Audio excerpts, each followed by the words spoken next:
para nada aprovecha. La palabra que yo os he hablado son espíritu y vida. Y dice que dijo a sus discípulos: ¿quién acaso quieren iros, acaso también vosotros? Y ellos le dijeron: Señor, ¿a quién iremos si solo tú tienes palabras de vida eterna?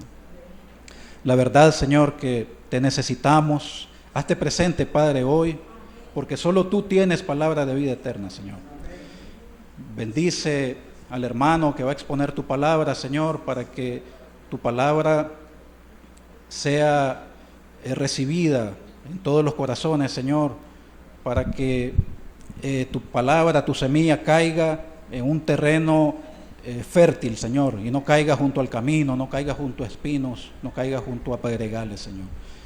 Te pedimos, Señor, que abras nuestros oídos para que seamos oidores y hacedores de tu palabra, Señor, y no solo oidores olvidadizos. Te pedimos, Señor, que te hagas presente, que te glorifiques el día de hoy, Señor. Todo te lo pedimos en tu santo y bendito nombre, Jesús. Amén, Señor. Amén. Hermano.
Buenos días.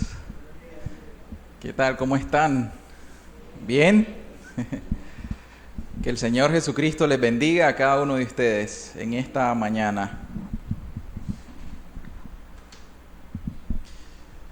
Bueno, pues gracias a Dios, ¿verdad? El hermano ya dio las gracias, el hermano ya oró y encomendó, ¿verdad?, esta reunión en las manos del Señor Jesucristo. Y realmente una oración de un corazón sincero es lo que todos nosotros necesitamos, ¿verdad? Todos estamos necesitados del Señor. Cada uno de nosotros, en realidad, si nos damos cuenta, necesitamos tanto del Señor Jesucristo. Separados de Él, en realidad, nada podemos hacer, ¿verdad? El día de hoy vamos a continuar con las enseñanzas en el Evangelio de Mateo. Hoy titulamos la enseñanza que se ubica en Mateo 9:17, vino nuevo, odres nuevos. Vino nuevo, odres nuevo. Si vemos en Mateo, versículo 16 y 17 dice la palabra: nadie pone remiendo de paño nuevo en vestido viejo, porque tal remiendo tira del vestido y se hace peor la rotura. Ni echan vino nuevo en odres viejos, de otra manera los odres se rompen y el vino se derrama y los odres se pierden. Pero echan el vino nuevo en odres nuevos, y lo uno y lo otro se conservan juntamente. Si nos damos cuenta, en las enseñanzas pasadas, hace 3 domingos, el hermano Daniel nos habló acerca del llamamiento de Mateo. Sígueme, Mateo. Luego de eso, al domingo siguiente, continuamos la enseñanza acerca de cuál fue el principal propósito, la misión o la gran comisión del Señor Jesucristo para venir a salvar, a llamar a justos y no a pecadores, a venir a llamar, a buscar y a salvar a los pecadores. ¿Recuerdan esa enseñanza? Que me tocó a mí compartirla. Y el domingo pasado pues se predicó acerca de la pasión del Señor Jesucristo, ¿verdad? La vida, la muerte y la resurrección de Cristo. Y tomando ocasión, ¿verdad?, del domingo de la Semana Santa. Y hoy vamos a continuar con nuestra predicación en el Evangelio de Mateo. Si se dan cuenta, estamos predicando en el libro de Mateo. Entonces es importante que ustedes estén captando cuáles son las enseñanzas más importantes. Es necesario que ustedes luego vayan a casa y revisen la Escritura, que escudriñen las Escrituras, ¿verdad? Y que vayan haciendo sus anotaciones, porque realmente la palabra de Dios nos edifica mucho. Hoy entonces vamos a continuar las enseñanzas del versículo 14 al versículo 17 en el Evangelio de Mateo. Miren, en el contexto estábamos viendo que los fariseos, una vez que el Señor Jesucristo había hecho el llamamiento de Mateo, Mateo lo invitó a comer en su casa, hizo un festín para celebrar, ¿verdad?, su nuevo nacimiento, que había encontrado a Dios. Y Mateo entonces, como tenía amigos que eran publicanos, que eran esos vendedores de impuestos, pecadores, gente pecadora, invitó a todas sus amistades sin darle vergüenza. Y el Señor Jesús estuvo ahí con sus discípulos. El Señor Jesús dio una enseñanza, ¿verdad?, que Él no hace acepción de personas.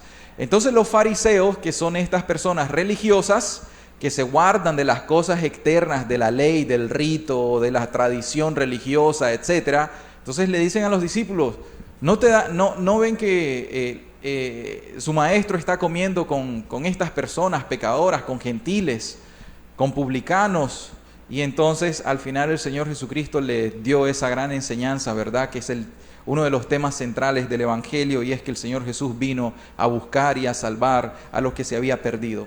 Pero ahora encontramos otro grupo de personas que viene a preguntarle al Señor Jesucristo. Ya no eran escribas, ya no eran fariseos, ya no eran saduceos, ya no eran los esenios, ahora eran unos discípulos de Juan el Bautista. Y vamos a ir al versículo 14, vamos a leer la narrativa desde el versículo 14, que le preguntan acerca de el ayuno. Entonces vinieron a él, esto es a Cristo, los discípulos de Juan, este es Juan el Bautista, diciendo, ¿por qué nosotros y los fariseos ayunamos muchas veces y tus discípulos no ayunan? Y Jesús les dijo, ¿acaso pueden los que están de bodas tener luto entre tanto que el esposo está con ellos? Pero vendrán días cuando el esposo les será quitado y entonces ayunarán. Y luego el Señor Jesús enseña dos parábolas o dos ilustraciones, que ese va a ser el centro para nuestra predicación hoy. Les dice, nadie pone remiendo de paño nuevo en vestido viejo, porque tal remiendo tira del vestido y se hace peor la rotura, ni echan vino nuevo en odres viejos, de otra manera los odres se rompen y el vino se derrama y los odres se pierden. Pero echan el vino nuevo en odres nuevos, y lo uno y lo otro se conservan juntamente. Entonces vemos nosotros que la pregunta o el contexto, la pregunta que se está haciendo ahorita tiene un contexto religioso, tiene un contexto de una tradición, de un ritualismo, y tiene que ver con el ayuno, tiene que ver con ayunar. ¿Es lícito ayunar? Sí, es lícito ayunar, pero vamos a ver en qué consiste entonces este rito o esta tradición que tenían los judíos y aún los discípulos de Juan, ¿verdad? Y el Señor Jesucristo responde nuevamente con preguntas tajantes. El Señor Jesús aquí está respondiendo con el mensaje central del Evangelio. Si nosotros nos damos cuenta, el título está vinculado, vino nuevo, odres nuevos. El vino nuevo en este caso va a implicar que el Señor Jesucristo está explicando de qué se trata el Evangelio de Cristo, de qué se trata el verdadero cristianismo, y nos vamos a dar cuenta en primer lugar que el verdadero cristianismo o el Evangelio de Jesucristo es completamente nuevo y diferente a todos los sistemas religiosos existentes. Eso es en primer lugar, esto por eso es un vino nuevo. No es un vino añejo, no es un vino del Antiguo Testamento, no es un vino de las religiones paganas, las filosofías de aquel tiempo. No, es un vino nuevo, algo novedoso, algo diferente. Pero luego ese vino nuevo tiene que depositarse en odres nuevos, en recipientes nuevos. Y estos odres nuevos quiere decir que el Evangelio de Jesucristo es poder de Dios para salvación, pero a través de la transformación de las vidas de las personas. Y eso vamos a ver que en el verdadero cristianismo, como en nuestro segundo punto, en el verdadero cristianismo todas las cosas son hechas nuevas. De manera que hay un vino nuevo el Evangelio de Jesucristo, que es distinto a todos los sistemas religiosos, pero este vino tiene que ser depositado en corazones hechos nuevos por el poder del Espíritu Santo. Entonces, vemos ese contexto. Vamos a ir un poco, ¿verdad?, versículo a versículo hasta que lleguemos a nuestros puntos principales. Vamos a ir primero, la verdad, hermanos, que aunque Norman oró, pero se me hace muy difícil tener que yo hacerlo también, y no lo hago por tradición, no lo hago por liturgia ni por por ritos, pero quiero decirles que lo hago porque tengo necesidad, hermanos. Y no vayan a pensar, entonces el hermano no oró. Sí, pero tengo mucha necesidad, hermanos. Amado Padre, la verdad, Señor, es que ciertamente, Dios, cuánto te necesitamos para explicarnos tu palabra, Dios mío. Padre, así como me la has explicado a mí y aunque soy torpe para entender, Dios, dame de tu gracia para poder explicar, Señor, tus misterios, pero también da de tu gracia para que se pueda entender tu misterio, Dios. Padre, realmente el cristianismo verdadero, ese evangelio de Jesucristo, que es poder de Dios, que es poder tuyo para salvar al pecador, Señor, es algo diferente. Enséñanos cómo es un nuevo vino, Señor. Enséñanos, Señor, cómo es distinto al resto de los sistemas religiosos de antaño y aún, Señor, de este tiempo. Enséñanos también, Dios, cómo en realidad nosotros tenemos que ser hechos nuevas criaturas para que el depósito del Espíritu Santo, la nueva vida, esté dentro de nosotros, Dios. Estos son los principios fundamentales de nuestra fe. Enséñalos hoy, Dios, por el Espíritu, por favor, en el nombre de Jesús. Amén, Señor. Amén. Entonces, vamos a ir al versículo 14. Tenemos en el contexto a estos discípulos de Juan el Bautista. Ya no son fariseos. Posiblemente estos discípulos de Juan están preguntando algo que no tiene que ver con hipocresía religiosa. Sin embargo, ellos estaban acostumbrados. ¿Se acuerdan que Juan el Bautista vino a predicar cuál mensaje? El mensaje del bautismo en el arrepentimiento. Acuérdense que Juan el Bautista era una persona asceta, era una persona que vivía en el desierto, una persona que ayunaba. ¿Recuerdan cuál fue la dieta de Juan el Bautista? O sea, es uno de esos profetas que están allá en el desierto, que no se mezclan con la vida de la ciudad, no quieren andar con las personas, están allá aisladas y ellos están viviendo una vida de ayuno, de oración, de austeridad. Pero no vayamos a inclinarnos, entonces todos vamos a vivir así, porque ven al Señor Jesucristo, que al Señor Jesucristo hasta le dicen, oye, este es un hombre comedor y bebedor, ¿verdad? Porque está con Mateo y ahora está de fiesta, está haciendo festín, está comiendo con un montón de gente. Entonces no nos podemos ir a los extremos, y por eso es que es novedoso el Evangelio de Jesucristo. Porque nosotros no podemos encapsular o enmarcar o encuadrar el Evangelio de Jesucristo en 4 paredes o en 4 líneas y decir, así tiene que ser el Evangelio. No. Vamos a ver que el Evangelio de Jesucristo se rige por la palabra que nosotros tenemos, pero por la vida del Espíritu Santo. Entonces, ellos vienen y le preguntaron al Señor Jesucristo, ¿verdad? ¿Por qué nosotros y también los fariseos ayunamos muchas veces y tus discípulos no están ayunando? ¿Por qué ellos no ayunan? Miren, en realidad la ley para Israel les mandaba a ayunar una sola vez al año.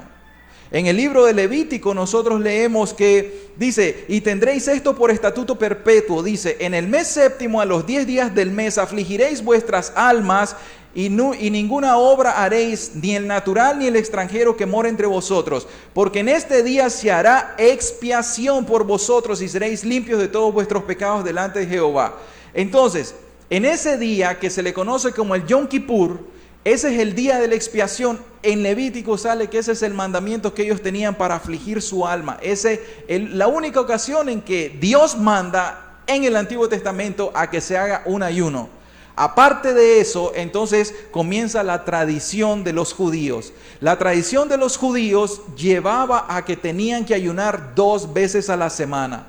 Entonces, los discípulos de Juan el Bautista, como ellos pertenecían a esta religión, tenían el esquema religioso de que tenían que ayunar 2 veces al día. Y cuando ven a los discípulos de Jesús que no hacen lo mismo, en primer lugar, ¿cómo saben que no ayunan?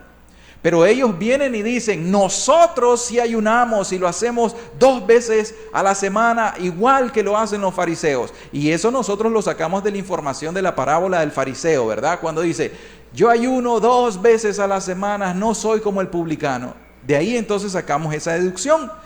Pero el punto está en que además de eso encontramos la tradición judía, que le vamos a llamar la tradición religiosa, la ceremonia religiosa o el rito o el ritualismo religioso. Miren, la tradición de los judíos o en su religión tenía principalmente 3 componentes. Uno de ellos era dar limosnas. Vamos a Mateo 6, en el versículo 2. Ellos tenían por tradición religiosa dar limosnas. Pero el Señor Jesús dice lo siguiente en Mateo 6:2: cuando pues des limosna, no hagas tocar trompeta delante de ti, como hacen los, ¿cómo les está llamando el Señor? Los hipócritas en las sinagogas y en las calles para ser alabados por los hombres. La hipocresía a la cual se refiere el Señor Jesús es que Él nos manda y Él nos encomienda ahí la manera correcta en cómo debemos nosotros hacer limosna. No nos está diciendo no hagan limosnas o no hagan obras de misericordia. Hagan obras de misericordia, pero lo que hace tu mano derecha, que no lo sepa tu mano izquierda. No tenés por qué sonar trompeta. No tienen por qué en la iglesia darse cuenta que sos una persona misericordiosa. Porque cuando ya querés que la gente sepa que vos sos bien dadivoso, estás actuando bajo el principio de la hipocresía. Sos religioso, estás haciendo una buena obra, pero bajo el principio hipócrita. Porque en el corazón lo que querés es que la gente te aplauda. Que la gente diga, qué piadosa la hermana, qué piadoso el hermano. Estos son cristianos muy piadosos. Y entonces al final no es que lo haces por agradar a Dios, lo estás haciendo para que la gente te aplauda. Ese es el principio de la hipocresía religiosa que está hablando el Señor. Dice, como hacen los hipócritas en las sinagogas y en las calles para ser alabados por los hombres, de cierto les digo, ellos ya tienen su recompensa. ¿Cuál era el otro componente esencial de la tradición religiosa? Era la oración. En el versículo 5, en Mateo 6, dice el Señor, y cuando ores, no seas como los hipócritas, nuevamente, porque ellos aman el orar en pie en las sinagogas y en las esquinas de las calles. Y luego, ¿cuál es la hipocresía? Para ser vistos de los hombres. De cierto les digo que ya tienen su recompensa. Repito nuevamente porque el Señor lo está repitiendo en sus versículos, la hipocresía religiosa tiene que ver en la intención del corazón. Está bien que nosotros oremos, el que no ora está muerto espiritualmente, necesita nacer de nuevo, no es cristiano. Si usted no ora, desde ahí usted está muerto espiritualmente, porque el Espíritu Santo vivifica y lo primero que hace un cristiano es orar. ¿Amén? Pero entonces el punto de Jesús es, no está diciendo no oren, lo que Jesús está diciendo, cuando ustedes oren, vayan y háganlo en silencio, enciérrense en su cuarto, oren a su Padre, Él los escucha en secreto. Pero saliendo de ahí no tienen que decir, acabo de pasar 2 horas de rodilla clamando al Señor, soy un intercesor de primera potencia, de primera línea, yo creo que nadie en la iglesia me llega a interceder por las almas. Entonces, ¿qué es lo que querés? Que te aplaudan. Te damos el aplauso, de hecho ya tenés tu recompensa.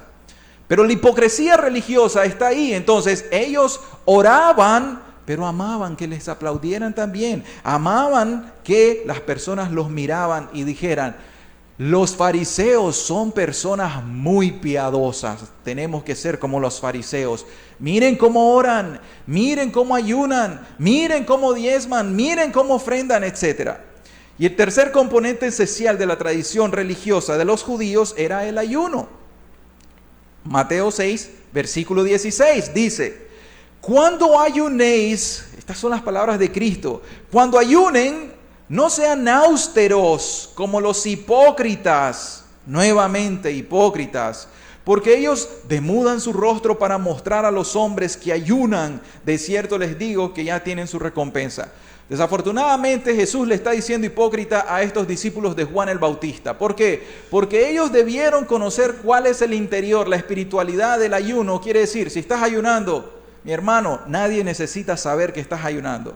Si alguien lo necesita saber en la casa, no hay problema con eso. Pero sí, vas a la iglesia y pones una cara ahí toda demacrada, toda como es que me duele la cabeza, es que me duele el estómago, es que vieras que... ¿Y qué tenés, hermana? ¿Estás bien?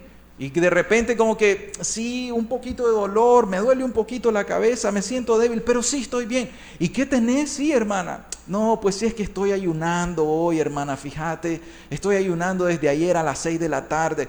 Eso es lo que querías, que supieran que estás ayunando, entonces estás siendo hipócrita.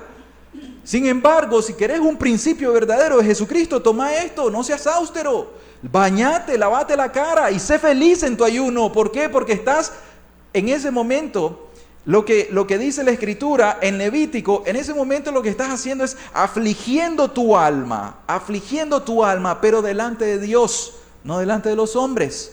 Entonces ahí es donde está el contexto. ¿Por qué me detengo un poco de tiempo aquí? Porque para que nosotros encontremos una enseñanza, tenemos que conocer el contexto de esa enseñanza. Y el contexto aquí es la religión de los hipócritas, la tradición hipócrita. Y no quiere decir, como decimos nuevamente, que no hay que ayunar, que no hay que ofrendar, que no hay que hacer misericordia, que no hay que orar. No, hay que hacerlo, pero de corazón sincero, no esperando a que las personas nos aplaudan. Entonces, vemos ahí que la pregunta de los discípulos de Juan tiene que ver con la religión externa, ¿ok?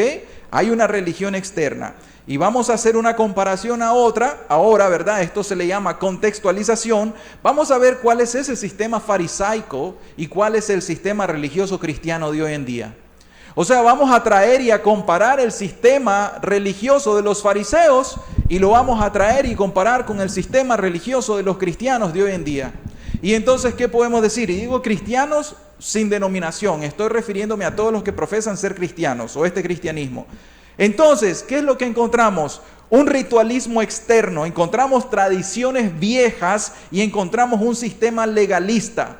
En el judaísmo, entonces, ustedes ven que el mandamiento dice, honrarás a tu padre y a tu madre. Entonces los judíos en la tradición de los rabinos ahora decía, esto es corbán. Si yo ayudo, y quiere decir que si yo ayudo a mi papá y a mi mamá con un poquito de dinero, le llevo arrocito, le llevo trigo, le llevo esto, le llevo lo otro, ya con eso ya no necesito honrarlos, porque ya lo estoy honrando con llevarles un poquito de ayuda. Ahora puedo hacer lo que yo quiera.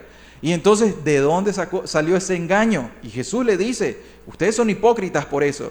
De repente cuando iban a la plaza o al mercado tenían que regresar y lavarse las manos para decir, no vengo contaminado, no me contamino, no puedo comer con las manos sucias porque esto es contaminación. Y de repente el Señor Jesucristo, cuando descubre sus corazones, le dice, de dentro de vuestro corazón salen ¿qué? Los hurtos, los adulterios, los malos pensamientos, las inmundicias, las lascivias, los homicidios, etc. Y estos son ustedes.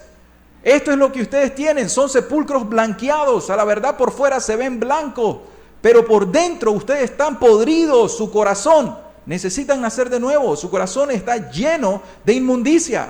Esas son las enseñanzas del Señor. Entonces, el sistema religioso judaísta, en ese caso, tenía una religión externa muerta, tradicional, se iban con la tradición de los rabinos, de los antiguos, pero delante del Señor Jesucristo, que es Dios encarnado, amén, delante de Él era una religión muerta. ¿Y qué hay con el catolicismo romano? ¿O con el catolicismo ortodoxo de Rusia o de Grecia? ¿Qué hay con ese tipo de catolicismo? Vamos a ver, porque también ellos tienen un sistema sacerdotal. ¿Se han dado cuenta de eso? Ellos tienen un sistema de sacerdotes. ¿Cuándo? Alguien, por favor, dígame en el Nuevo Testamento, ¿cuándo Jesús instituyó un sistema sacerdotal? Si exactamente lo que vino Jesucristo a abolir era el sistema sacerdotal del Antiguo Testamento, porque desapareció el templo. ¿Por qué? Porque ahora el nuevo templo es Cristo, la iglesia. Amén. Pero no, el catolicismo romano tiene un sistema sacerdotal piramidal, tiene una jerarquía, un sumo pontífice y todos los obispos, todos los demás oficiales, etcétera, los cardenales y todos los demás, hasta llegar al párroco. ¿Y qué pasó con eso? ¿Quién instituyó eso? Jesús. Jesús no lo hizo. Eso es tradición, y no es ni siquiera tradición del Nuevo Testamento. Pablo no lo enseñó, Pedro no lo enseñó, Juan no lo enseñó, que son los pilares de la iglesia cristiana. No lo enseñaron. ¿De dónde lo sacaron? posiblemente del Antiguo Testamento, entonces ellos están sacando los tesoros viejos si quieren volver a instituirlos, pero aquí nos vamos a dar cuenta que Jesús le estaba diciendo a esto, no voy con eso, no tengo compatibilidad porque mi evangelio es completamente distinto a ese sistema, porque ahora nuestro sumo sacerdote es Cristo Jesús. Entonces, ¿qué más hay?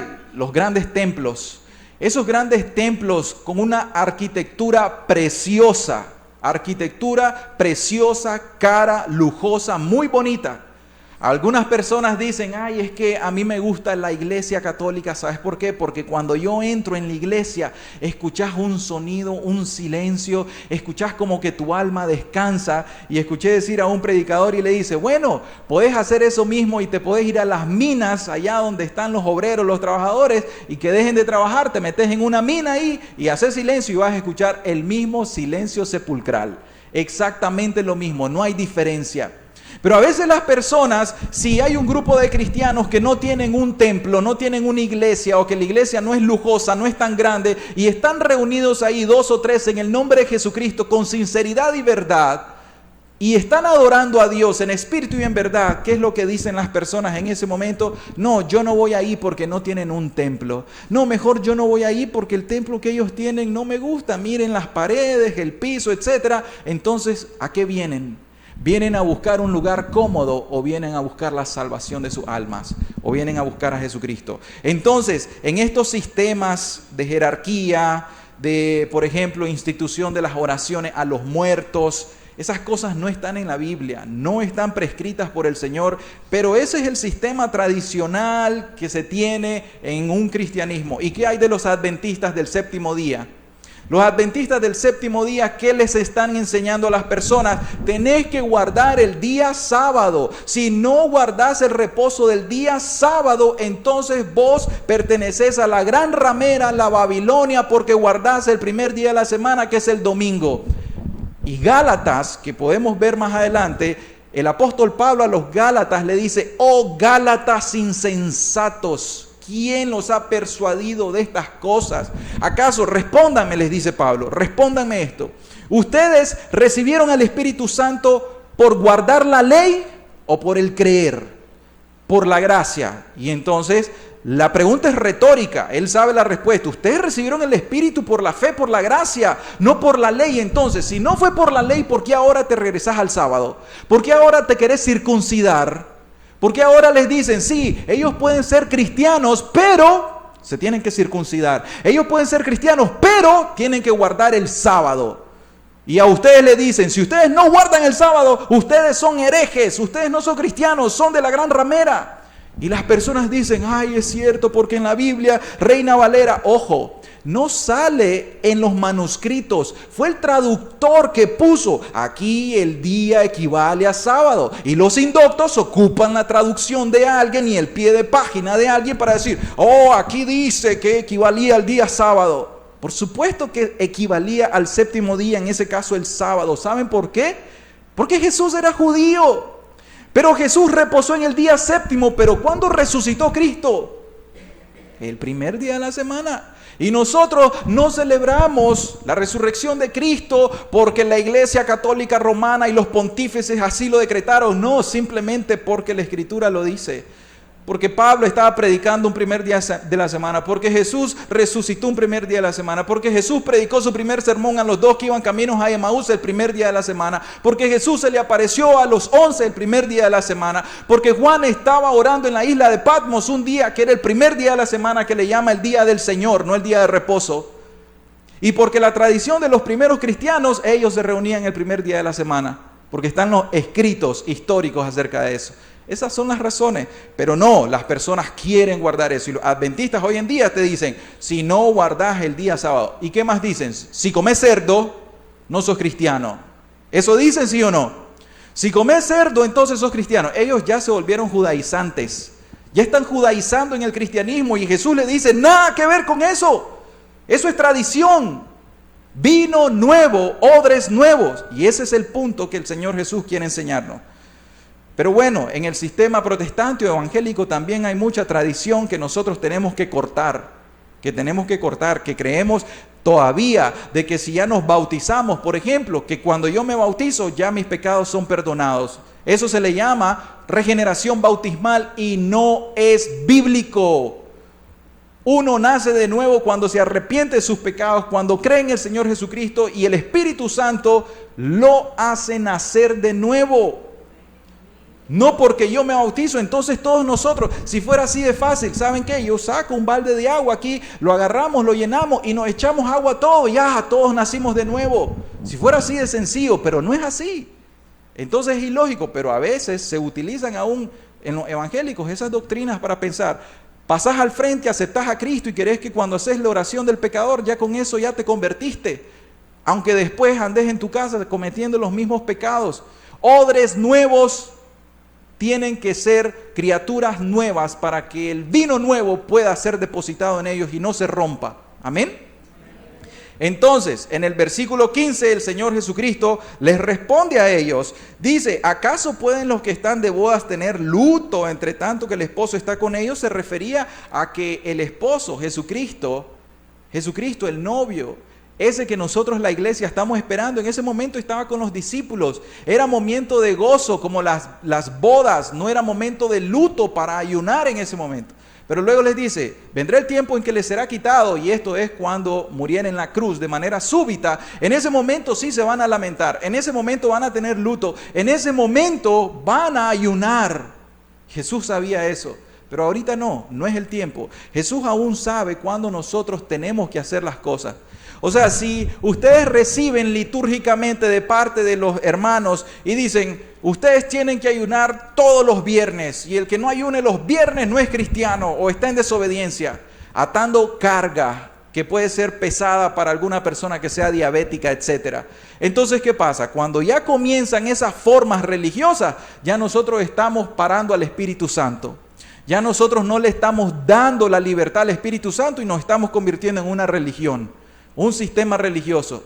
Pero, por el otro lado, si ustedes tienen una necesidad de ayunar, ustedes tienen aflicción del alma, ustedes dicen delante del Señor, Señor, yo quiero afligirme delante de tu presencia, quiero, Señor, hacerte un ayuno, quiero ofrecerte un ayuno, hágalo, y no hay problema en ese momento. Pero el Señor tiene el tiempo y aún la forma, Él sabe cuál es el lugar de cuando se tienen que hacer estas cosas.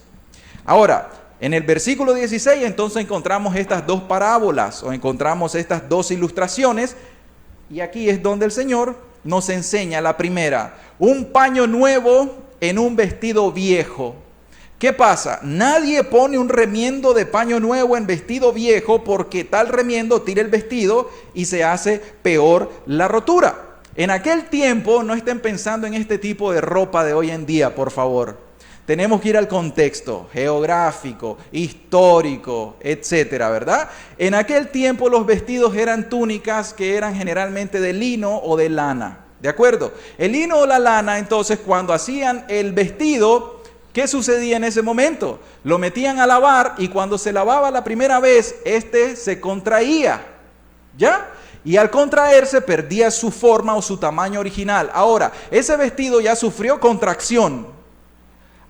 Pero si tenía una rotura, si tenía un hoyo, para que nosotros entendamos mejor, y entonces agarra una nueva lana, o agarra un nuevo lino, un pedazo de lino de lana, y usted lo pone y lo cose alrededor, entonces lo que va a suceder es que cuando vuelva a meter a lavar ese vestido, esa nueva porción, ese parche se va a contraer, y cuando se contraiga va a tirar del resto del vestido y lo va a hacer peor.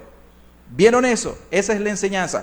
Por eso, el punto que el Señor está hablando espiritualmente es que necesitas un nuevo vestido y no puedes poner un parche para tratar de tapar. Pero ahora vamos a la siguiente ilustración en el versículo 17. Ni echan vino nuevo en odres viejos, de otra manera los odres se rompen y el vino se derrama y los odres se pierden.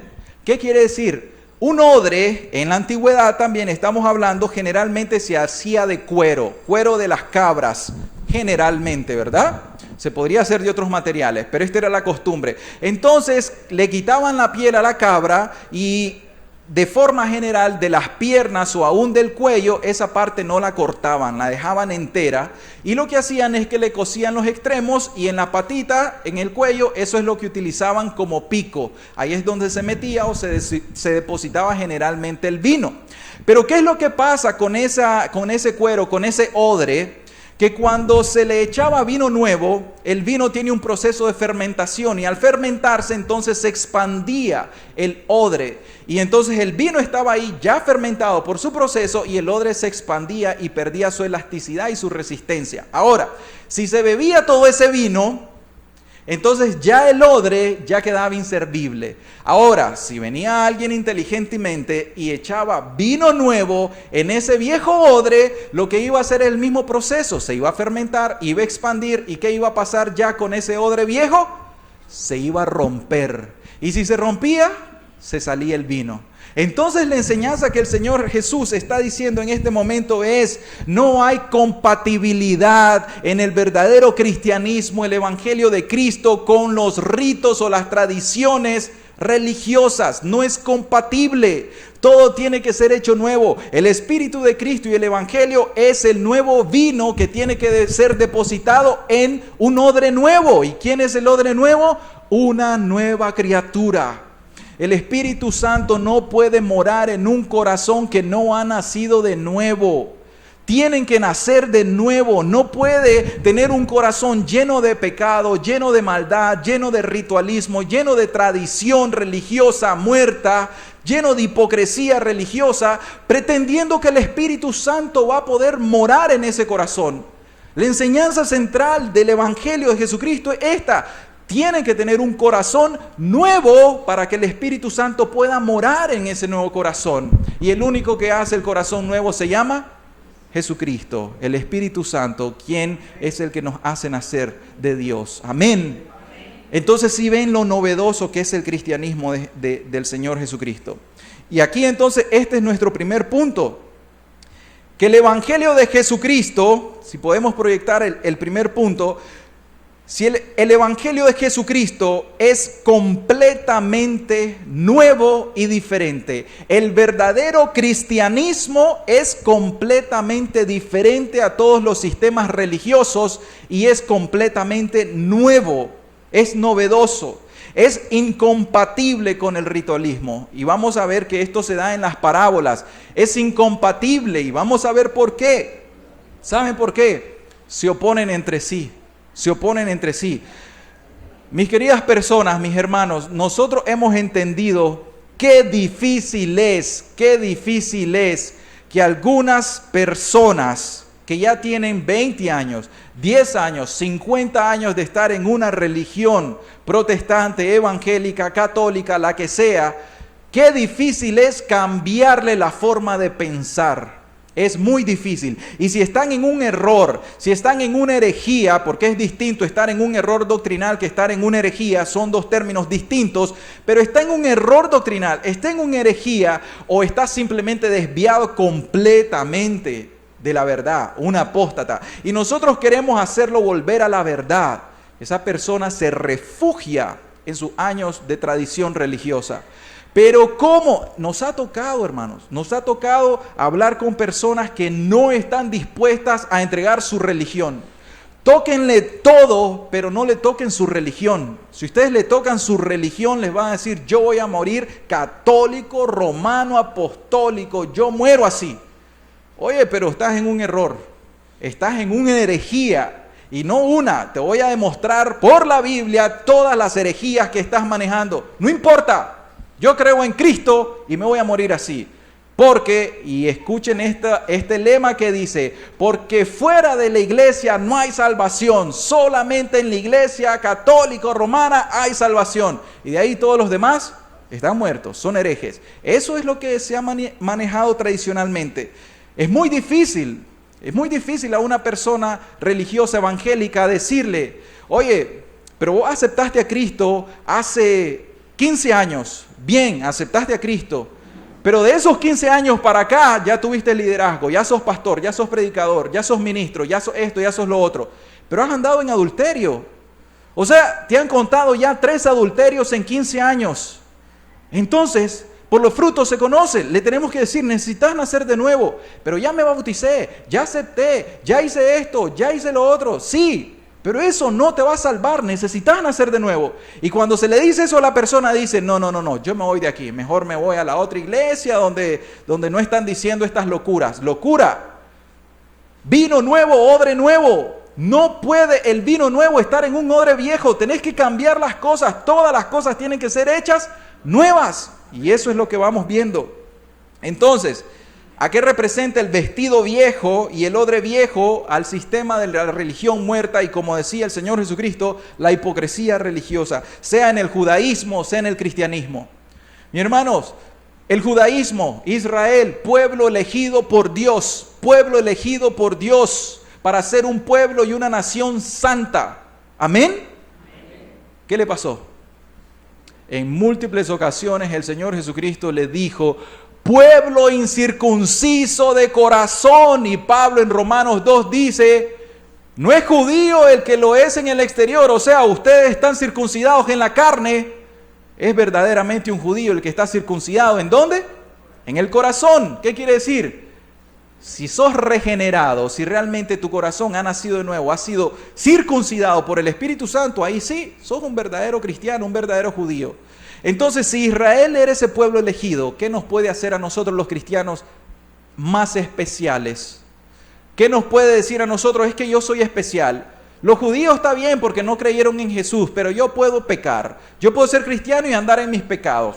Y no hay problema. Soy salvo por la gracia. ¿Que no has escuchado la enseñanza de la gracia? Soy salvo por la gracia. Entonces, si yo ando en mis pecados, un adulterio, entonces ya la gracia de Dios no me ve a mí en el adulterio, sino que ve a Jesús clavado en la cruz. ¿No entendéis la teología? Error, herejía.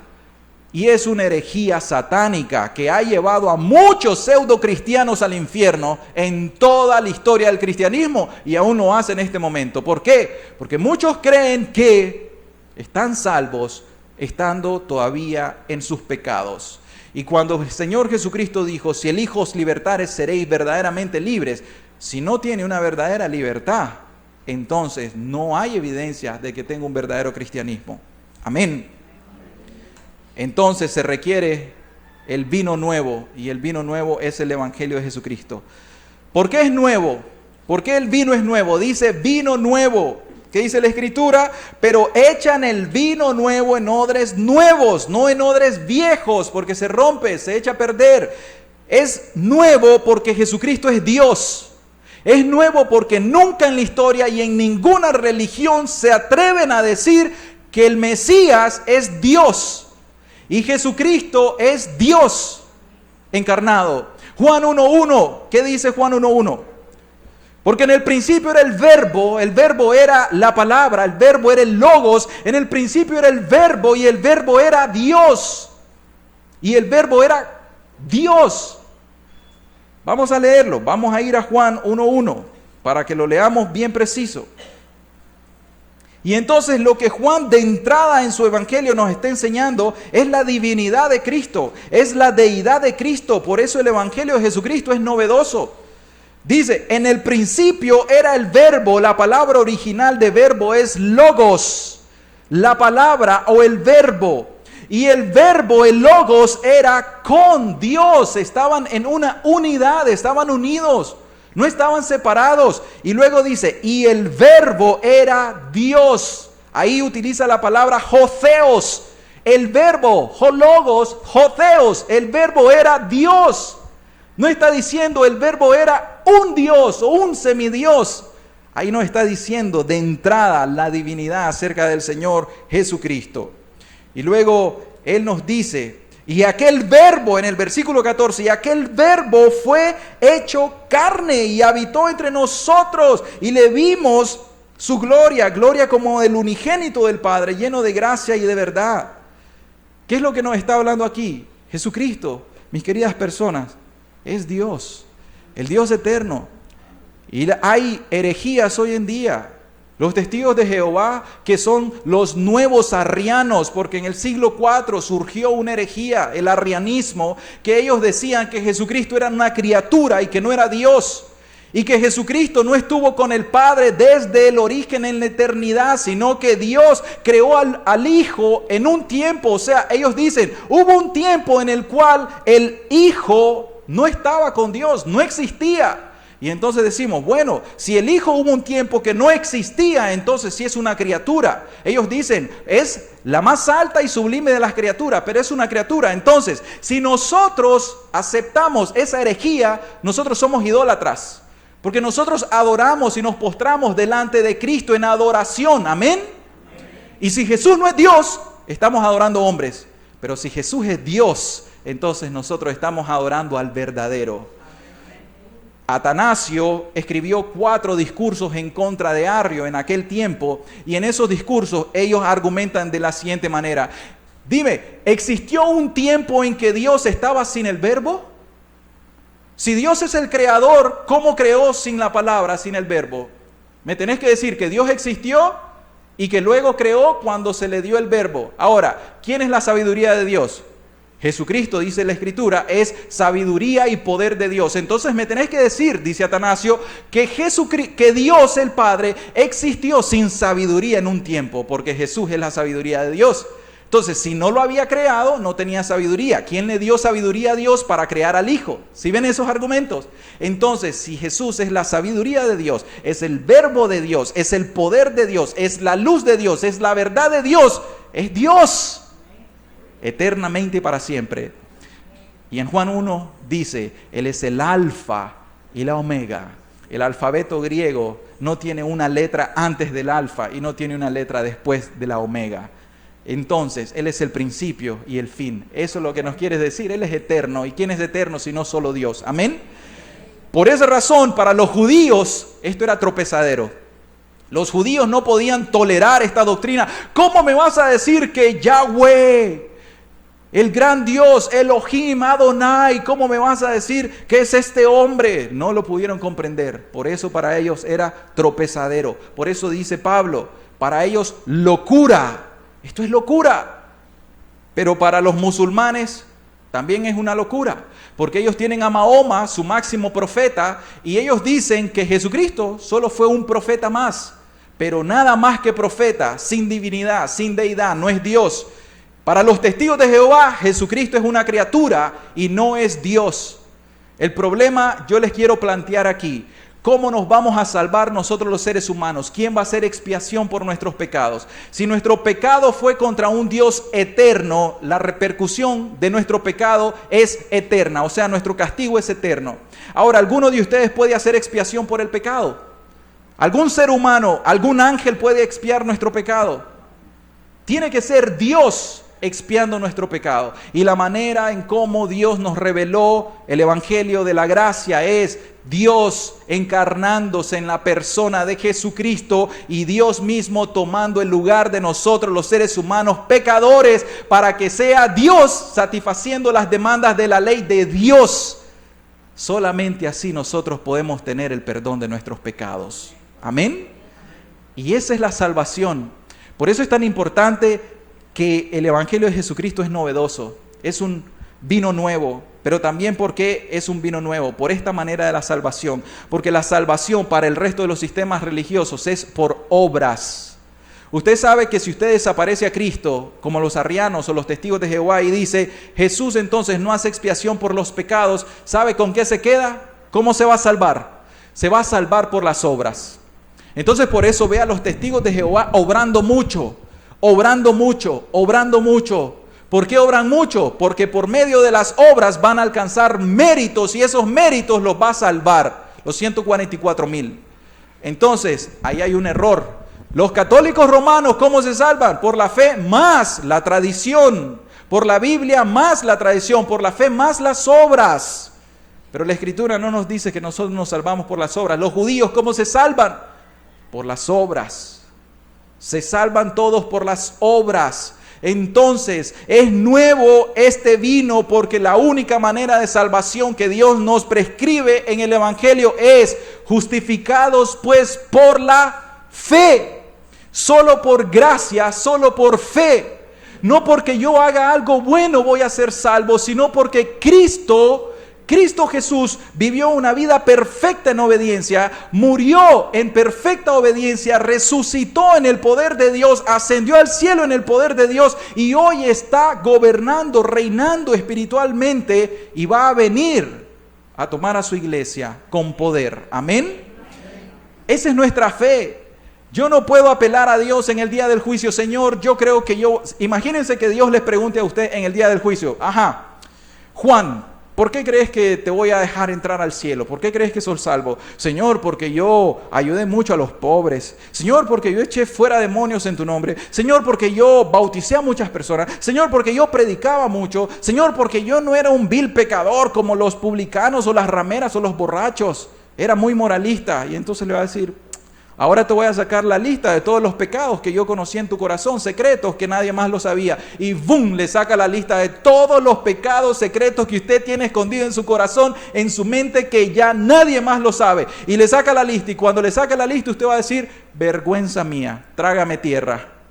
Y en ese momento va a ser demasiado tarde. Agárrenlo, un par de ángeles, agárrenlo al lago que arde con fuego y azufre. Ahí es el castigo eterno para esta persona por cuanto despreció el sacrificio de mi hijo. ¿Se imaginan? Pero viene otra persona en humildad y le dicen, ¿por qué crees que puedes entrar? Y le dice, Señor, he aquí un vil miserable pecador. He aquí una persona que no merece absolutamente nada más que el infierno. Sin embargo, yo creía tu anuncio. Sin embargo, yo creí que Jesucristo, el Hijo de Dios, se hizo carne y Él tomó mi lugar en la cruz. Y así como aquel hombre pecador, aquel ladrón en la cruz creyó en Él, así yo también ruego ahora toda la misericordia, no amparado en mi justicia, sino solamente en la justicia de Cristo.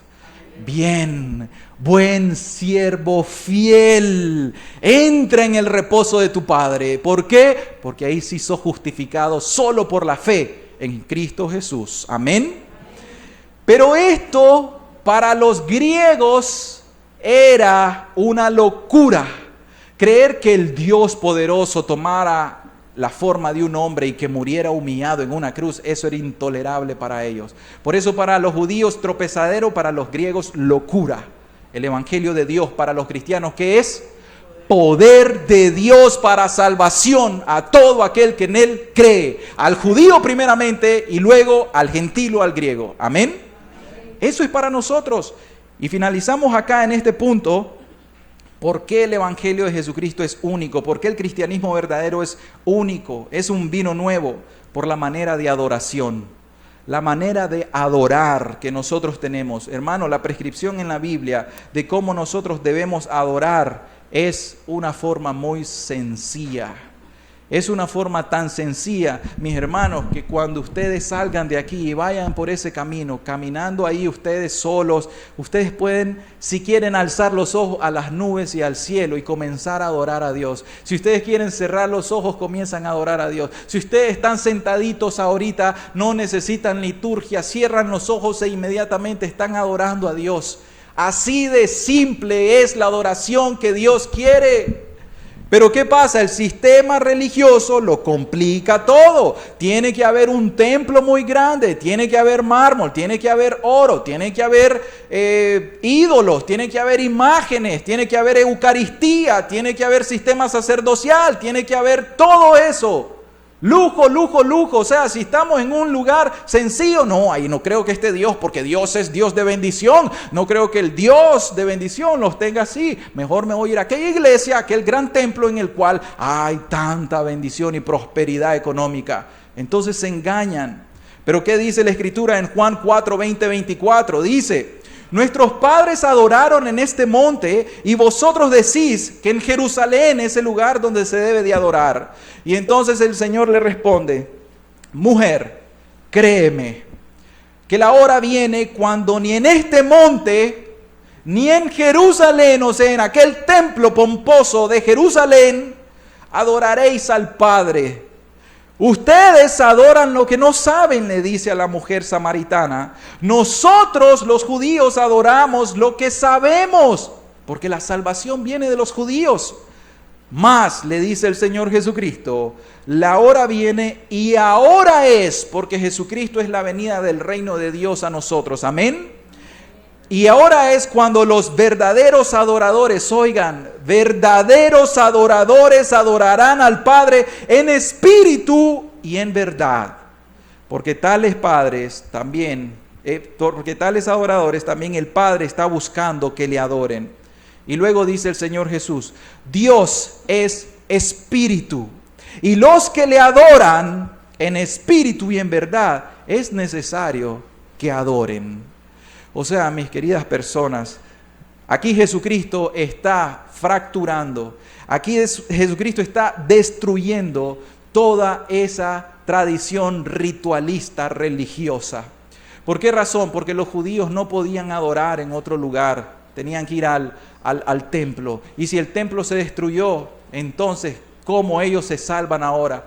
Pregúntense eso. Si antes era el sacerdote que tenía que hacer expiación por unos chivos expiatorios, por toros, etcétera, ahora que no hay sacerdote y ahora que no tienen víctimas de expiación, ¿cómo se salvan los judíos? ¿Quién expía por sus pecados si la prescripción es que lo tenía que hacer el sumo sacerdote? ¿Sí o no? ¿Cómo lo hacen ahora? Creando las sinagogas. Y en las sinagogas ahora ellos dicen, vamos a modificar esto, ya no nos salvamos por la expiación, ahora nos vamos a salvar por la obediencia a la Torá. Vamos a obedecer la ley, y si obedecemos la ley, nos salvamos. Su salvación es por obras, después de todo. El problema está en que vimos al inicio de que ellos hacen largas oraciones, que ellos ayunan mucho, que ellos hacen diezmos, ofrendas, que ellos hacen mucha misericordia, pero ¿qué decía el Señor Jesús? Pero tu corazón hay hipocresía religiosa.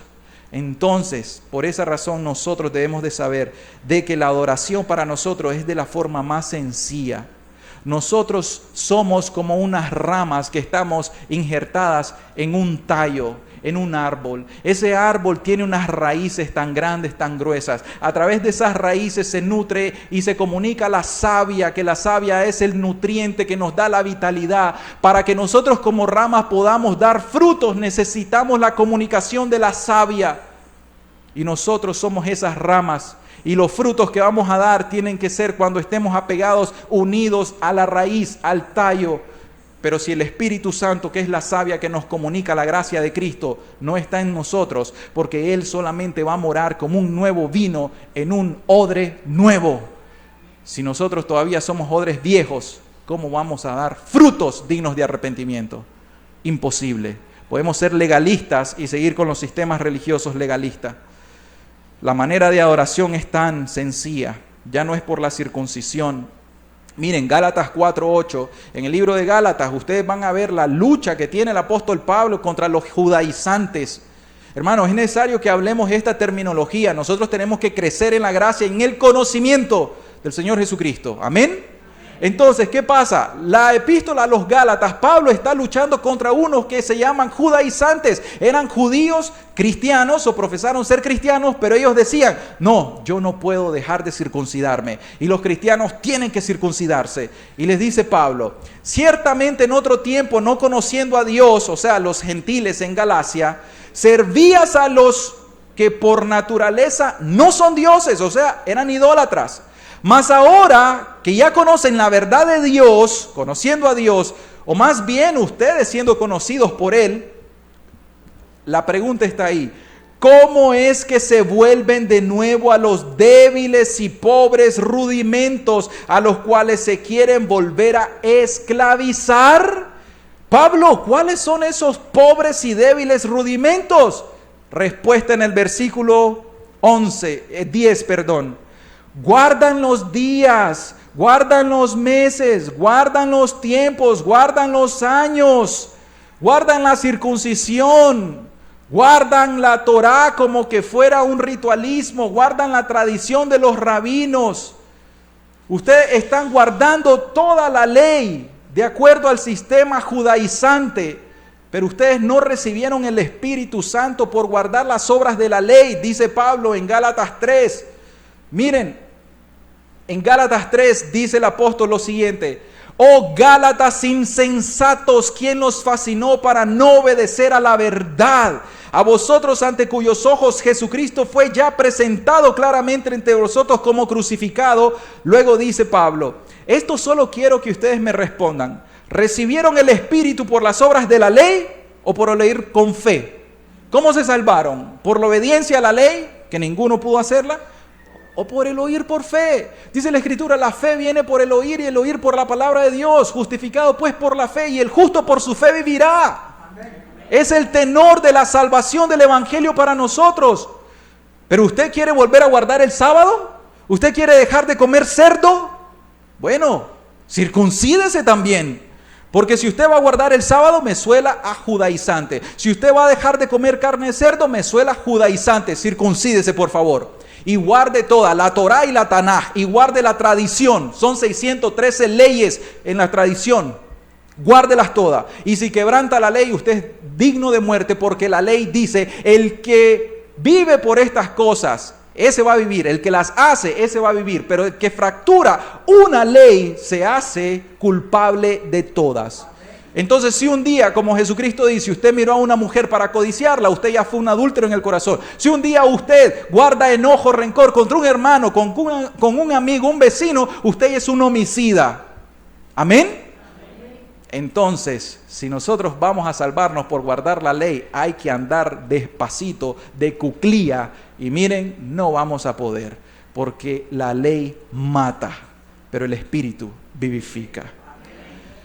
Y entonces les dice Pablo, tan necios son, habiendo comenzado por el Espíritu, ahora se van a acabar en la carne. Tantas cosas habéis padecido en vano, si es que realmente fueron en vanos, hermanos. Cuando venga un testigo de Jehová o cuando venga un adventista y te quiera endulzar el oído y te quiera persuadir de que esta es la Babilonia, la ramera, etcétera, etcétera, y que tenés que guardar el sábado, te voy a decir una cosa: si querés regresar a estos débiles rudimentos, vas a terminar en la carne. Ya te caíste de la gracia de Cristo y ahora te caíste a los rudimentos de la ley. Anda por la ley. Y una cosa te digo, te pronostico, te profetizo, vas a morir. ¿Por qué? Porque la ley mata. No hay ni un solo ser humano que pueda haber cumplido perfectamente la ley. ¡Ah, Moisés! No. A Moisés se le castigó severamente y no pudo entrar a la tierra prometida porque pecó contra Dios. ¡A David! Lee la Escritura. ¡A Salomón! Lee la Escritura. Isaías: oh Señor, yo, un hombre inmundo de labios, pecador. Mencióname a uno. María, ¿qué dice? Oh, mi alma se regocija en mi Señor, mi Salvador. ¿Para qué uno que no peca necesita a alguien que le salve? El único ser humano que nunca transgredió la ley de Dios se llama Jesucristo. Y Él es nuestro sustituto. Amén. Entonces, mis queridas personas, este es el Evangelio de Dios y es poder de Dios para salvación. Ahora, finalizamos entonces con nuestro segundo punto. Vimos entonces lo que significa vino nuevo. Este es el Evangelio de Jesucristo. Un vino nuevo. Ya vimos por qué es nuevo, porque la manera de adoración incluso que nosotros ahora tenemos es a través de la Escritura, la verdad, y a través del Espíritu Santo. Así de sencillo. Usted puede hoy mismo, si usted anda en sus pecados hoy y se avergüenza delante de Dios y se arrepiente de sus pecados, si cree en el sacrificio de Jesús, hoy mismo le puede suceder esto: esta misma noche estarás conmigo en el paraíso. Yo les digo esto parafraseado: en ese mismo momento vas a entrar en el reino de Dios, porque el Espíritu Santo te va a hacer nacer de nuevo. Pero el problema con las personas es que dicen: no, mi religión no me la toques, no me toques mi religión, porque si me tocas eso, ya vamos mal. Entonces, en el segundo punto es que en el cristianismo o en el evangelio, todas las cosas son hechas nuevas. Y esto implica un odre nuevo, una vida nueva. ¿Qué dice el versículo 17? Ni echan vino nuevo en odres viejos. Ya explicamos por qué. De otra manera, los odres se rompen y el vino se derrama y los odres se pierden. O sea, se pierde el odre, se pierde el vino. Pero echan el vino nuevo en odres nuevos y ahora sí, lo uno y lo otro se conservan juntamente. O sea que para que el Espíritu Santo more en el corazón del creyente, tiene que haber un corazón regenerado. porque el Espíritu Santo es el Espíritu renovador. Va a renovar la mente, va a renovar el corazón y va a renovar la conducta. Segunda de Corintios 5:10. Ya esto usted, perdón, 5:17, perdón. Segunda de Corintios 5:17, no es 5:10, 5:17, dice: de modo que si alguno está en Cristo, nueva criatura es. Las cosas viejas pasaron, he aquí todas son hechas nuevas. Y aquí tenemos los odres nuevos, aquí tenemos el vestido nuevo. El vestido nuevo es el poder del Evangelio para transformar las vidas de los pecadores. Ahí está el secreto. Entonces, el Evangelio es poder de Dios. Romanos 1:16. ¿Cómo entonces las personas son nuevas criaturas? ¿Cómo somos transformados? ¿Cómo la mente cambia? ¿Cómo el corazón ahora va en pos de las cosas de Dios? ¿Cómo la conducta de ser pecaminoso ahora es en la práctica de la santidad? Porque Romanos 1:16 nos deja el principio de lo que es el Evangelio para nosotros los cristianos. Dijimos, para los judíos, tropezadero. Y para los gentiles o los griegos, locura. Y para los cristianos, poder de Dios. Dice Pablo, porque no me avergüenzo del Evangelio, porque es poder de Dios para salvación a todo aquel que cree, al judío primeramente y también al griego. Entonces, acá nosotros tenemos, mis hermanos, el poder para la salvación. El poder de la salvación no proviene de nosotros mismos. Nosotros naturalmente somos fuentes sin agua. Nosotros no podemos producir aguas de vidas. Nosotros somos esas fuentes secas. Entonces necesitamos que venga el Espíritu Santo. Nosotros somos esos odres viejos.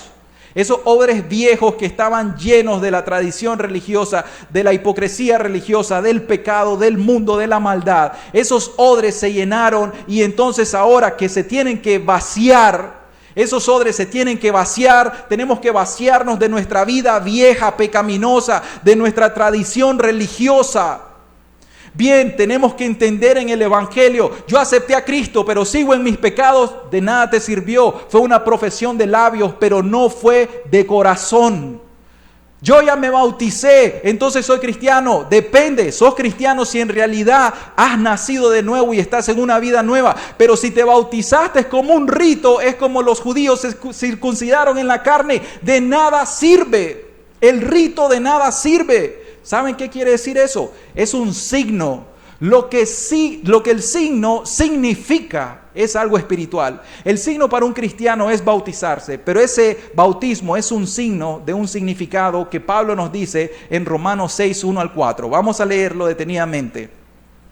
Romanos 6, 1 al 4 dice: ¿qué pues diremos? Dice el apóstol Pablo. ¿Perseveraremos en el pecado para que la gracia abunde? Respuesta: en ninguna manera. Eso es atroz al verdadero evangelio de Jesucristo. Si hay alguno que todavía quiere convertir la gracia de Cristo para libertinaje, sigue en su libertinaje, pero no se llame cristiano. En ninguna manera, porque lo que hemos muerto al pecado, ¿cómo viviremos aún en él? Esto es lo que sorprende, hermanos. ¿Saben por qué sorprende esto? Porque nosotros encontramos muchas personas que se llaman cristianos o pseudo cristianos que dicen ser cristianos y aún andan viviendo en sus pecados. Entonces no han leído la Biblia, porque la Biblia dice, porque los que hemos muerto al pecado, se incluye Pablo, ¿cómo vamos a vivir aún en él? Y luego dice: ¿o no sabéis que todos los que hemos sido bautizados en Cristo Jesús? Ahí está el bautismo, la señal del bautismo. Hemos sido bautizados en su muerte. Ahí está el simbolismo. Porque somos sepultados juntamente con él para muerte por el bautismo. O sea, hemos muerto a nuestra vida pecaminosa. Hemos muerto a nuestra tradición religiosa. Hemos muerto a ese odre viejo, a ese vestido roto viejo. Y dice luego: a fin de que como Cristo resucitó de los muertos por la gloria de Dios el Padre, así también nosotros que nos hemos bautizado, andemos ¿en qué? en vida nueva. Así de sencillo es el Evangelio. Las personas se complican mucho. Las personas quieren teorizar, hacer teología, meter y mezclar la filosofía del mundo, la filosofía de Platón, de Sócrates, Aristóteles y de todos los otros filósofos de este mundo, aún de los que cantan el rap y el reggaetón cristiano y quieren meter una filosofía muy extraña y quieren sacar un falso evangelio de eso. Pero nosotros vemos la simplicidad del evangelio aquí, de que por el poder del Espíritu Santo nosotros estamos nacidos en una nueva vida. Ahora, ¿debemos de bautizarnos? Por supuesto, es una señal de todo cristiano. Pero ¿quién se va a bautizar? El que realmente está en una nueva vida, el que ha nacido de nuevo, el que ha muerto a sus pecados. Y cuando se murió a sus pecados, ¿cómo? A través del arrepentimiento y la fe en Jesucristo. Ha nacido por el poder del Espíritu Santo de nuevo a una nueva vida. Entonces ahora sí bautícenme. Ahora sí yo quiero hacer la señal de los cristianos. ¿Qué impide que yo sea bautizado? Porque ahora sí estoy en una nueva vida. He resucitado juntamente con Jesucristo. Y ya no vivo yo, mas vive Cristo en mí. Eso quiere decir tener el poder del Evangelio. Ahora, ¿por qué es poder de Dios? ¿Se acuerdan ustedes que en el poder de Dios se hizo la primera creación? La primera obra de la creación en el principio, Génesis 1:1. Dios creó todos los cielos y la tierra, todo el universo. ¿Con qué lo hizo? Con su palabra, con el logos, con el poder de su palabra. Él dijo, ¿y qué sucedió? Fue hecho. Dios habla y las cosas obedecen. Dios crea con su palabra. Esa es la primera obra, la creación. Pero la segunda obra es la obra de la redención. La obra de la nueva creación tiene que ver con nosotros los seres humanos. Queridas personas, en el huerto del Edén, Adán, nuestro primer padre, Eva, nuestra primera madre, ellos pecaron contra Dios, se rebelaron contra Dios. La imagen de Dios, la imagen de Cristo cayó en ese momento en el huerto del Edén. Ahora, para que la imagen de Cristo sea restaurada en nosotros, se puede hacer, uno, que Jesucristo muriera en la cruz para pagar por nuestros pecados. Dos, que Jesucristo enviara al Espíritu Santo para que ahora el Espíritu Santo aplicara la obra de la redención de Cristo en el corazón de nosotros. Y ahora entonces el Espíritu Santo nos impregna, nos restaura la imagen de Cristo en nosotros. Amén. Y ahora somos nuevas criaturas en Cristo Jesús. Por eso es que aquella enseñanza el Señor les dice, ustedes son de su padre el diablo porque las obras de su padre hacen. O sea, si ustedes son cristianos, ustedes tienen que hacer las obras de Jesucristo. Si nosotros queremos ver a una persona cristiana, solamente tenemos que ver su vida y su vida tiene que reflejar la vida de Jesucristo. Esa es la verdad. Entonces, es una nueva creación, una nueva criatura. Esto es lo que hace el Evangelio. El nuevo vino es el poder del Evangelio en el corazón de la persona y el nuevo odre es una persona transformada, es una persona que ha nacido de nuevo. Una nueva criatura, una nueva creación quiere decir que ha nacido de nuevo, que ha sido regenerado. Es exactamente lo mismo. Cuando ustedes escuchen estos términos, circuncisión del corazón, regeneración, renovación, nacer de nuevo, recibir el bautismo del Espíritu Santo cuando creen, sinónimos, quiere decir, has nacido espiritualmente de Dios por el poder del Espíritu Santo, que te ha hecho una nueva criatura. ¿Y en qué consiste esto? ¿Saben en qué consiste ser una nueva criatura, andar en nueva vida? Consiste en tener un nuevo entendimiento. Consiste en tener un nuevo entendimiento, tener un nuevo principio de vida espiritual. Miren, el nuevo entendimiento quiere decir que ahora la persona ve a Dios con otros ojos.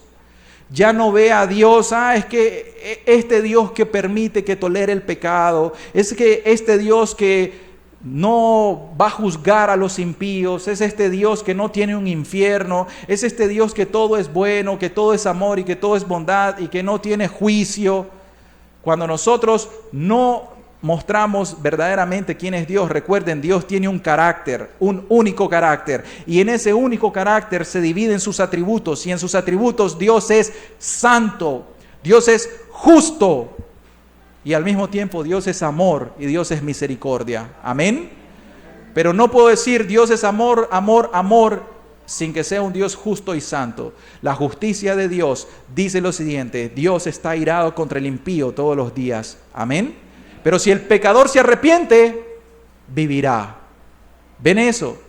Entonces, vemos que Dios tiene un propósito para nosotros. Cambiamos el entendimiento. Ahora vemos que Dios es santo, que Dios no tolera el pecado, que Dios permite que nosotros lo adoremos en espíritu y en verdad. Cambiamos la forma de ver. No necesito un templo, una liturgia, no necesito una Eucaristía. Yo ahora me puedo confesar directamente con Dios a través del único mediador entre Dios y el hombre, que es Jesucristo. No necesito un sacerdote, no necesito un sumo pontífice, no necesito ni siquiera un pastor para yo poder recibir el perdón de mis pecados. Vaya y enciérrese en su cuarto con Dios, llórele las lágrimas, ayune en el alma, quebrántese, dígale, duélase: Señor, he pecado contra el cielo y contra ti, perdóname, ten misericordia de mí. He sido un religioso toda mi vida, pero ahora necesito esto, Señor. Dame nueva vida. Ese es un nuevo principio de entendimiento. Ve cómo el pecado le causa división o separación. En la religión cristiana tradicional, nosotros creemos que andar en pecado es normal. Pero cuando leemos Isaías 62, cuando nos dice claramente: pero vuestros pecados han hecho división entre vosotros y vuestro Dios, y vuestras iniquidades han hecho ocultar de Dios su rostro para no ir. Entonces ahora entendemos y decimos: mis pecados me dividen y me separan de Dios. Y por eso se cumple aquella escritura: Dios no oye a los pecadores. Y entendiéndola bien bíblica y teológicamente, quiere decir, si andas en tus pecados, la única oración que Dios va a escuchar es una oración de un corazón contrito y humillado. Pero si le vas a pedir dinero, si le vas a pedir esto y lo otro, andando en tus pecados, no, Dios no es caprichoso. Y Dios no te va a estar respondiendo esas oraciones. Antes bien, el Señor en la Escritura te manda, ahora, en este tiempo, Dios manda a todo hombre y en todo lugar, ¿qué cosa? A que se arrepientan. Entonces ahora, si nos arrepentimos y creemos en Cristo, ahora entramos y somos adoptados por Dios, nos da el Espíritu Santo. Ahora sí, podemos pedir muchas cosas a Dios y tenemos la seguridad que en Cristo somos escuchados. Amén. Entonces, tenemos un nuevo corazón y nuevos deseos. La nueva criatura, la nueva vida tiene nuevos deseos. ¿Cuáles son los nuevos deseos que se imparten como principio en el alma? Tenemos nuevos deseos para Dios. Tenemos nuevos deseos para servir a Dios. Tenemos hambre y sed de justicia. Tenemos deseos de la santidad de Dios. Tenemos deseos de tener comunión con Dios, de amarle, de adorarle. Tenemos deseos de guardar los mandamientos de Dios. ¿Saben por qué? Porque el Señor Jesucristo nos dice aquellas bellas palabras: el que me ama, mis palabras guardará. Si me amáis, guardad mis mandamientos. Y entonces cuando nosotros escuchamos a Jesús diciéndole: si realmente me aman, guarden mi palabra. Amado Jesús, yo voy a guardar tus palabras y tus mandamientos, porque no me son gravosos, porque quiero amarte más y más. Nosotros sabemos que a través de esos nuevos deseos nos acercamos a Dios. Pero si andamos amando el mundo, amando el pecado, amando la vanagloria de la vida, amando todas las cosas carnales, no podemos decir que hemos nacido de nuevo. Y finalmente, la nueva vida es una nueva conducta. Recibimos ahora por el poder del Espíritu Santo nuevo vigor, un cambio completo, un cambio radical, una libertad al pecado. Y ahora entonces nosotros recibimos una fuerza, una energía del Espíritu Santo que ahora, por el Espíritu Santo, por su gracia, podemos resistir la tentación y podemos resistir al pecado y podemos resistir aún hasta Satanás. No en nuestras fuerzas, sino en el poder del Evangelio, el Espíritu Santo. Y esto, como decía Henry Scougal, un puritano de los años 1500, 1600, por ahí, dijo: la vida de Dios en el alma del hombre. Lo que nosotros, queridas personas, necesitamos es que Dios, ese Dios eterno, more en nuestros corazones. Pero no puede el vino nuevo morar en un odre viejo. Recuerden, por lo tanto, nos es necesario nacer de nuevo. Ser odres nuevos quiere decir ser renovados por el poder del Evangelio y el Espíritu Santo. Entonces ustedes ven ahora que no es una religión. Queridas personas, recuerden esto, Cristo no es ninguna religión. Dios no es ninguna religión. Y los odres nuevos somos las nuevas criaturas. Recuerden una cosa, no hay compatibilidad. No es compatible una vieja vida con el nuevo Espíritu Santo. No es compatible.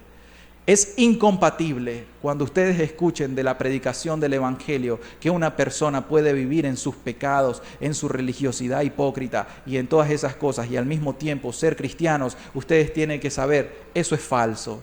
No es el verdadero Evangelio, porque Jesús enseña en una parábola tan cortita que el nuevo vino tiene que estar en un odre nuevo. Y esto quiere decir de que el poder del Evangelio y el Espíritu Santo solo pueden morar en un corazón que ha nacido de nuevo.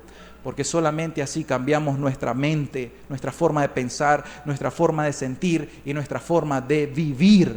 Y esa es la nueva vida en Cristo Jesús. Ahora, usted puede hacerlo hoy mismo. Si usted no ha nacido de nuevo, si usted todavía es un odre viejo, si usted todavía es un vestido viejo y está roto, entonces sepa una cosa, hoy mismo usted puede ser hecho nuevo por el poder del Evangelio que hemos predicado y por el poder del Espíritu Santo. ¿Qué es lo único que usted tiene que hacer? Orarle a Dios por misericordia, arrepentirse de sus pecados, confesarle a Dios sus faltas, sus pecados y decirle: Señor, he aquí un pecador, he aquí una pecadora, perdona mis ofensas, por favor, te lo pido en el nombre de Jesús. Y crea de todo corazón que en el Evangelio hay poder de Dios para salvación.